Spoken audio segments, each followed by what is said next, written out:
Hey guys, welcome back to my channel. Today I have something different in store for you.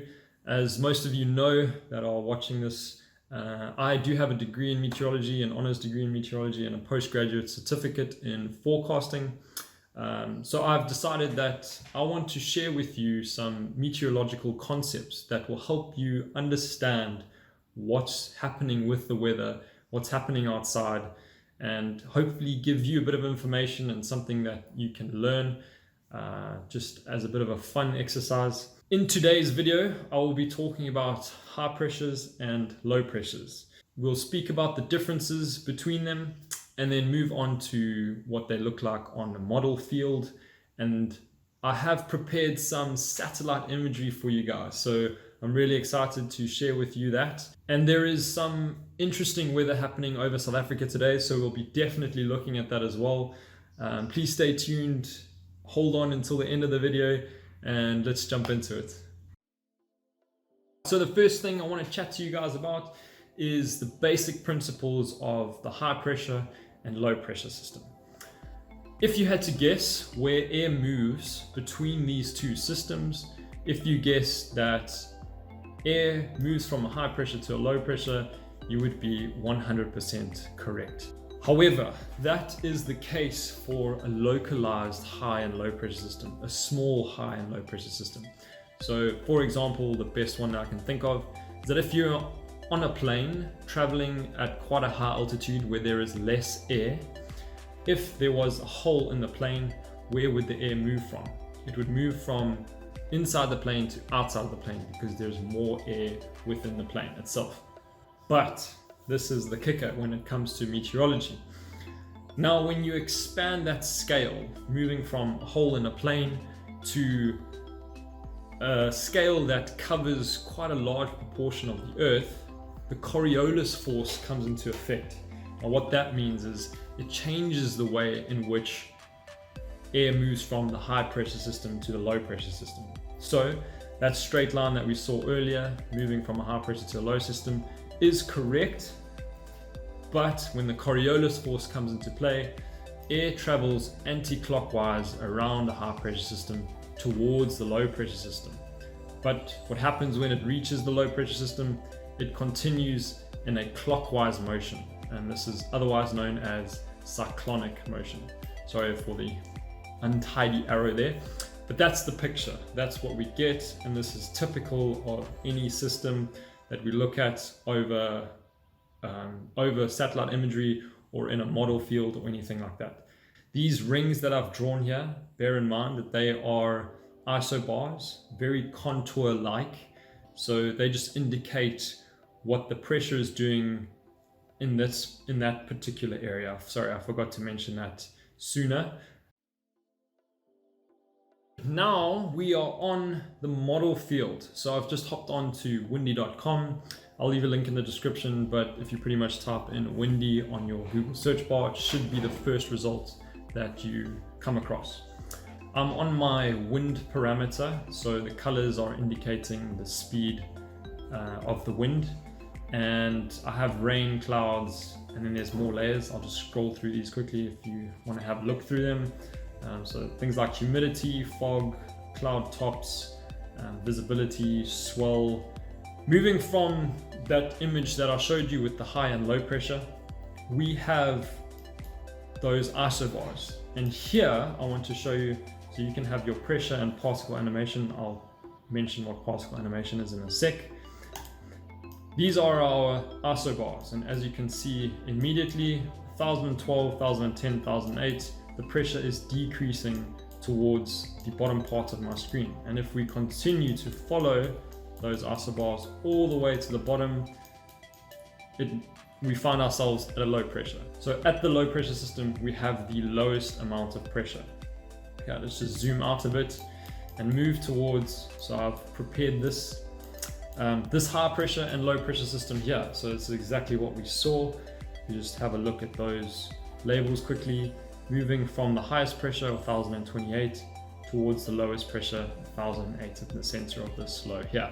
So now we want to see what the wind is doing in this particular area. So now we'll turn on our particle animation.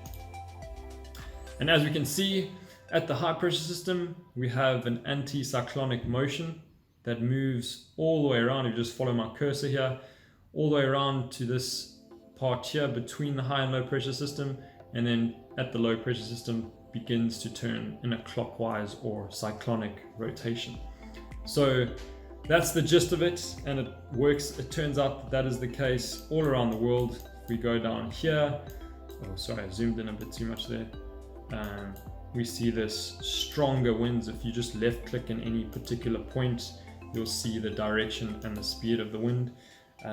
Knots, just to convert it to make it a little bit more understandable, times it by 2 and then you'll get kilometers per hour. Another thing to note is just that you may be confused about, winds are named by the direction in which they come from. So in this case, this wind, according to the particle animation, is coming from the south, and therefore it is named as a southerly wind. So if you click, let's go to here, it should be a southwesterly wind. The wind is coming from the southwest at that particular point. Down here, northwest, and so on and so on. So that's it for wind direction around the high pressure and low pressure system. Let's go into the satellite imagery. This is the satellite imagery. I hope that you guys enjoy this last little part. We'll talk about the highs and low pressure system on the satellite imagery, and then we'll move on to the cold front that's happening over Cape Town at the moment. I think it will be interesting just to have a look and see what they look like in full view. Let's find that high and low pressure system that we were talking about earlier.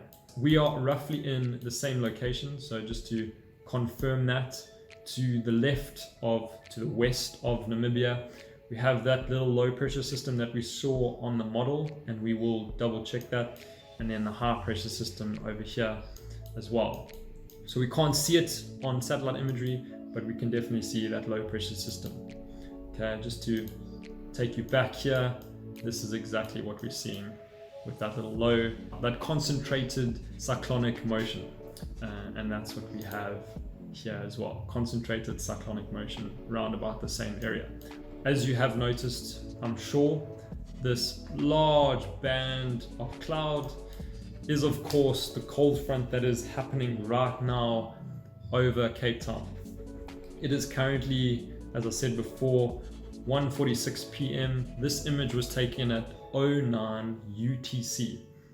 Bear in mind that UTC is 2 hours behind our time.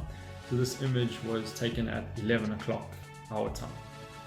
Okay, so let's just see what the model said to us. Remember, we saw 2 little low pressures right at the bottom of the screen. If we just zoom out here on the model quickly, just to confirm that, we saw that nice little band that little indent of winds changing direction, circling into the center of these 2 low pressure systems here. If we move to the satellite image, that's exactly what we see here. That is textbook cyclonic rotation on satellite imagery, and it looks quite cool for the most part. And this is the center, I would say, of the cold front, and that is like roughly above the center of the cold front within the cold front. Okay, so this band of cloud is of course the cold front, and if we zoom in to Cape Town, we can see that this is, sorry, just letting it load here, they're just experiencing absolutely terrible weather, judging by this band of cloud. So that's what we have. This is the cold front happening. It looks absolutely beautiful. It stretches for quite a distance. And today I'm just touching on the cold front. I'm not going into too much detail, but that's what it looks like on the satellite imagery, and it looks spectacular and an awesome image just to show you. So I hope you guys have enjoyed that. I know I explained a bit of what the high and low pressure does, and then spoken a lot about the cold pressure system, the cold front, but I thought it would just be interesting to view as it is happening over South Africa at the moment. Otherwise, guys, I hope you've enjoyed the video. Please like, subscribe, and share if you can. Thanks for watching, and I will see you in the next one.